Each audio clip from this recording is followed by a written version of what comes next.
E se, e se a compaixão nem sempre for uma coisa boa? Hoje a gente vai mergulhar numa das ideias mais provocadoras de Friedrich Nietzsche, a crítica dele a uma virtude que, para a maioria de nós, é quase sagrada. É uma ideia que pode virar de cabeça para baixo o que a gente pensa sobre ajudar os outros. Olha só essa pergunta. A compaixão é sempre uma virtude? Para quase todo mundo, a resposta é um sonoro sim, né? Mas para Nietzsche, o problema já começava aí, na pergunta. Ele queria saber o que realmente se esconde por trás desse sentimento que parece tão nobre. E é aqui que vem o choque. Para ele, a compaixão que a gente costuma valorizar era, na verdade, uma fragilidade disfarçada de bondade. Pensa nisso. Não uma força, mas um sinal de fraqueza, de decadência. Parece loucura, né? Mas é exatamente por ser tão radical que a gente precisa entender essa ideia a fundo. Tá, mas de onde vem essa desconfiança toda? Por que colocar um sentimento que parece tão positivo sob suspeita? A questão para Nietzsche nunca foi se a gente deve ajudar ou não. A grande sacada dele era outra. Era o como a gente ajuda. E mais importante ainda, o porquê. E aqui está o pulo do gato. Para Nietzsche, não existe um tipo só de compaixão. Aquele critica duramente é aquele que chama de compaixão fraca. Sabe aquele impulso de correr e passar um paninho quente na dor do outro? De anestesiar o sofrimento a qualquer custo? Pois é essa compaixão que impede a dor de cumprir sua função, que é fortalecer. A metáfora que ele usa para isso, nossa, é brilhante. Ele diz que essa compaixão fraca funciona como um sedativo moral. Pensa comigo. Um sedativo alivia a dor na hora, certo? Mas ele cura a causa da dor? Não. Ele só mascara o sintoma, enquanto o problema de verdade continua lá, muitas vezes piorando. E aí, a coisa vira uma bola de neve, um ciclo vicioso. Primeiro, a dor é anestesiada. Com isso, o crescimento que viria dessa dor é impedido. E o resultado é a maior das ironias. Na tentativa de diminuir o sofrimento, essa compaixão acaba no fim criando ainda mais, porque gera pessoas mais frágeis, menos preparadas para lidar com os desafios da vida. Agora imagina essa mentalidade não só numa pessoa, mas se espalhando por toda a sociedade. O que acontece?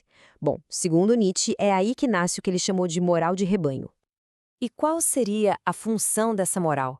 Basicamente, manter todo mundo na linha, nivelado por baixo. Nesse sistema, a força individual, a exceção, é vista como uma ameaça. Então, a ajuda se transforma numa ferramenta de controle, de domesticação, para garantir que ninguém se destaque demais, que ninguém cresça além da média do rebanho. E o mais impressionante é como essa ideia de mais de um século atrás conversa com debates super atuais. Pensadores como Jonathan Haidt, por exemplo, falam de como alguns grupos sacrificam a autonomia e a liberdade em troca de uma suposta segurança psicológica. É exatamente o que Nietzsche descreveu. Uma proteção que parece cuidar, mas que na verdade aprisiona. Ok, eu sei. Chegando neste ponto, é muito fácil pensar. Peraí, então o Nietzsche está defendendo a crueldade? Está dizendo para a gente ignorar quem sofre? Não, calma. Esse seria o maior erro de interpretação possível. A ideia é muito mais sofisticada que isso. A crítica dele nunca, jamais, foi sobre o ato de ajudar em si. O ponto central é a mentalidade por trás da ajuda. Ele fazia uma distinção gigantesca entre o auxílio que aprisiona e o auxílio que liberta, que empodera. Então, beleza. Se existe essa tal compaixão fraca, qual seria a alternativa? É aí que entra um dos conceitos mais bonitos do pensamento dele, a ideia de uma compaixão forte. Uma forma de ajudar que afirma a vida, em vez de diminuí-la. E essa compaixão forte é o oposto da outra. Ela não chega querendo acabar com o sofrimento, porque ela entende que sofrer faz parte, que o sofrimento ensina, fortalece. O objetivo dela é outro, é dar suporte para que a pessoa que sofre possa atravessar a própria dor e sair do outro lado maior. Essa comparação aqui deixa tudo bem claro. De um lado, a compaixão fraca, que no fim só enfraquece, domestica, amortece e, o pior de tudo, cria dependência. Do outro lado, a compaixão forte. O que ela faz? Fortalece, eleva, desperta a potência que existe na pessoa e, com isso, cria força.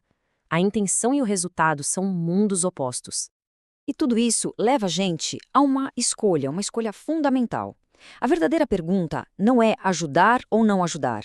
A pergunta é: quando ajudamos, nossa intenção é diminuir o outro ou é elevá-lo? E olha, essa compaixão forte não é fácil.